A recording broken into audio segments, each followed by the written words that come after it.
Selamat pagi Ibu.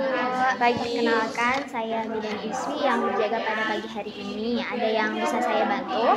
Jadi gini Bu, kemarin saya tuh lihat-lihat di media sosial banyak sekali penyakit HIV.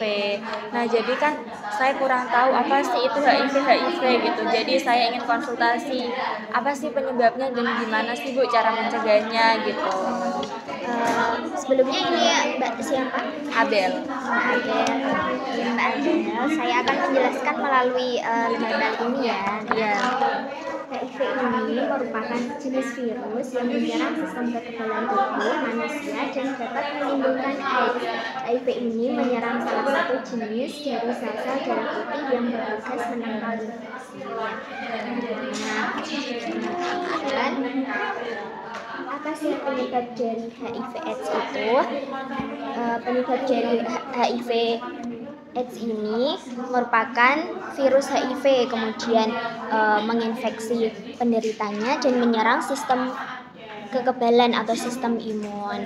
Dan pada penderitanya ini tidak bisa tahan terhadap kuman-kuman yang secara normal bisa dilawannya. Nah, kemudian apa saja sih gejala awal dari HIV/AIDS ini? Yang pertama, mengalami gejala flu, kemudian demam berkepanjangan, batuk dan sesak selama kurang lebih 1 bulan, penurunan berat badan, pembengkakan kelenjar pada leher, kelemahan tubuh, diare tanpa sebab, kulit gatal dan bercak kemerahan, dan gejala akhirnya bisa mengalami radang paru-paru, radang saluran pencernaan, kanker kulit, dan gangguan susunan saraf.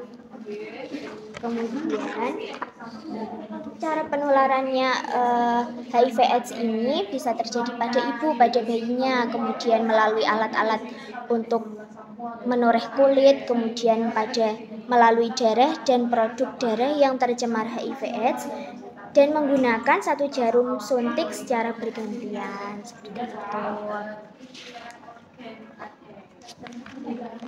Kemudian HIV/AIDS ini tidak dapat menular melalui air ataupun handuk ataupun piring tempat makan ya Mbak.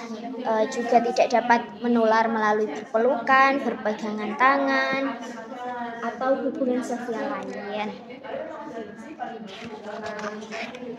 Kemudian bagaimana sih pencegahan dari HIV/AIDS ini? Yang pertama, tidak melakukan hubungan seksual sebelum menikah, kemudian tidak bergonta-ganti pasangan, jangan memakai jarum suntik secara bergantian dengan orang lain, dan hindari pemakaian alat yang tidak steril.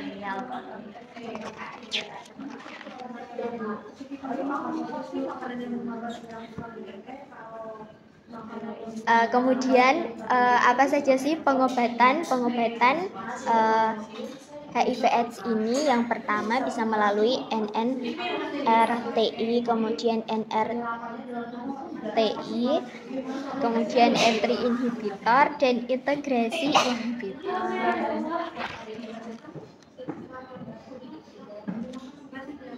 Kemudian bagaimana sih cara pencegahan atau penanggulangan dari HIV/AIDS di lingkungan sekolah atau kampus? Yang pertama, jangan gunakan jarum bergantian, perhatikan luka yang terbuka, lakukan vaksin pre-exposure profilasis, dan hindari atau jauhi seks bebas. Itu Mbak informasi mengenai HIV/AIDS. Sebelumnya ada yang mau ditanyakan? Sudah cukup jelas Bu, terima kasih. Ya, sama-sama. Mari Bu. Selamat pagi Mbak, ini perkenalkan saya Bidan Iswi yang berjaga pada pagi hari ini. Sebelumnya ada yang bisa saya bantu Mbak?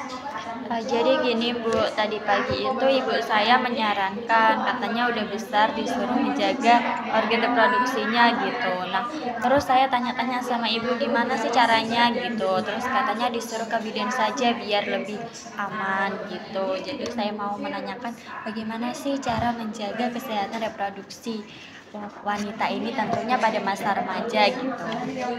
Ini dengan Mbak siapa? Abel, Umurnya berapa Mbak? 17 tahun Bu. Baik Mbak Abel, ini saya akan menjelaskan melalui lembar balik ini ya Mbak. Nah, apa sih itu kesehatan reproduksi? Nah, kesehatan reproduksi ini merupakan suatu keadaan fisik, mental, dan sosial yang utuh, bukan hanya bebas dari penyakit dan kecacatan dalam segala aspek yang berhubungan dengan sistem reproduksi, fungsi maupun prosesnya. Nah, selanjutnya apa saja sih cara-cara untuk menjaga kesehatan reproduksi itu? Yang pertama, pakaian dalam dan celana dalam ini diganti minimal 2 kali sehari. Kemudian menggunakan celana dalam berbahan menyerap keringat. Yang ketiga, pakai handuk yang bersih, kering, tidak lembab dan tidak bau. Nah, bagi wanita setelah buang air kecil, cara cebok yang benar ini dari arah depan ke arah belakang agar kuman dari anus tidak ikut ke organ reproduksi.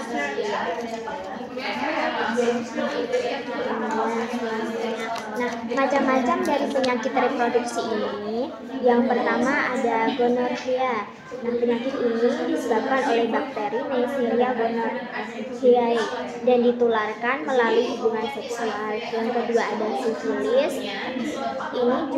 Penyakit ini juga ditularkan bisa melalui hubungan seksual ya Mbak. Kemudian ada herpes genital, kemudian ada keputihan yang disebabkan oleh parasit. Nah, penyakit ini menyukai lingkungan yang mengandung gula dan hangat.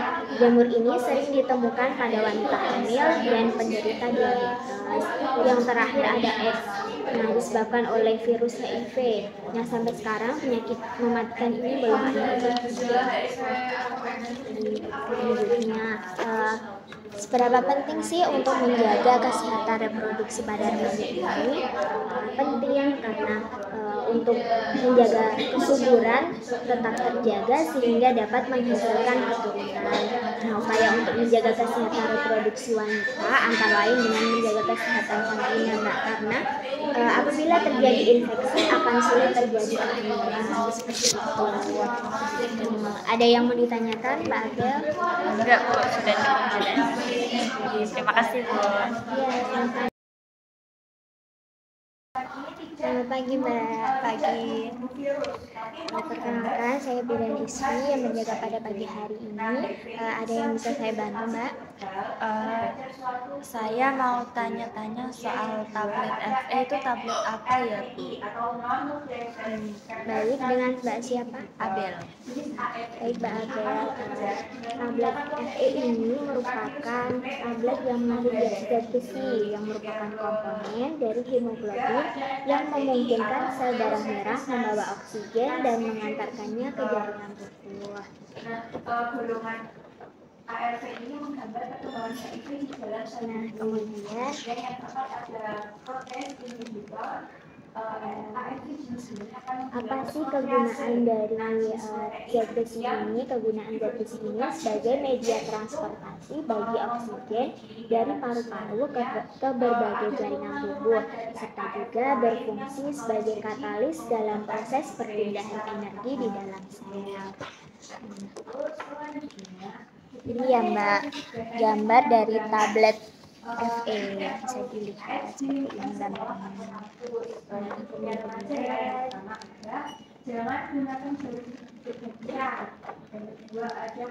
Nah, kemudian untuk ibu hamil kebutuhan atau dosis perharinya berapa sih? Nah, ibu hamil memerlukan rata-rata 3,5 sampai 4 mg zat besi per hari. Nah, kebutuhan ini akan meningkat secara signifikan dalam trimester terakhir, yaitu dari rata-rata 2,5 mg per hari pada awal kehamilan menjadi 6,6 mg per hari.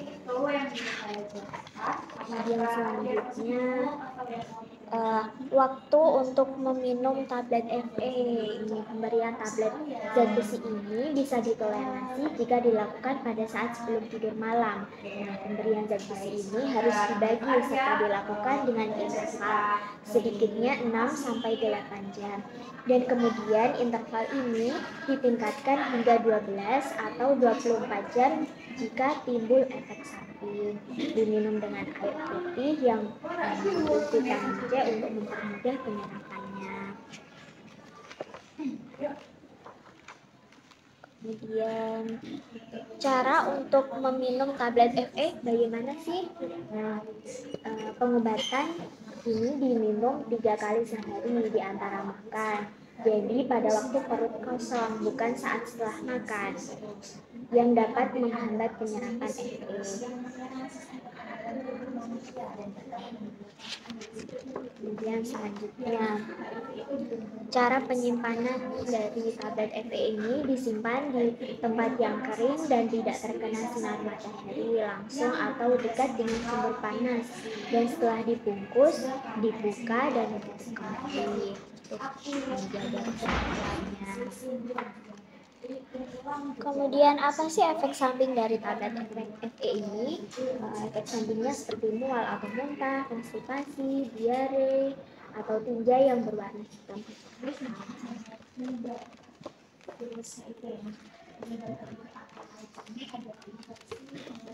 Nah, kemudian selanjutnya, makanan apa saja sih yang mengandung zat besi ini? Yang pertama, terutama makanan yang mengandung protein hewani, terutama daging merah, telur, serta ikan. Selain itu, zat besi juga banyak terkandung di dalam berbagai jenis kacang-kacangan seperti kacang kedelai, kacang hijau, berbagai jenis sayuran, dan juga buah-buahan, terutama buah yang mengandung vitamin C, karena asupan vitamin C ini dapat mencegah anemia, berperan dalam pembentukan kolagen interseluler dan proses penyembuhan luka. Selain itu, untuk membangun kekuatan plasenta ibu hamil.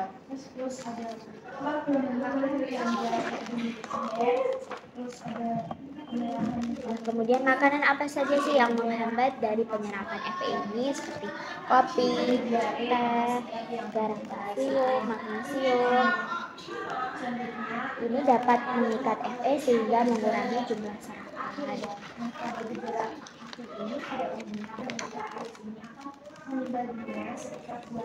Seperti itu, Mbak. Mungkin itu saja informasi dari saya. Apa ada yang mau ditanyakan, Mbak? Sudah cukup jelas, Bu. Terima kasih. Ya, baik, sama-sama.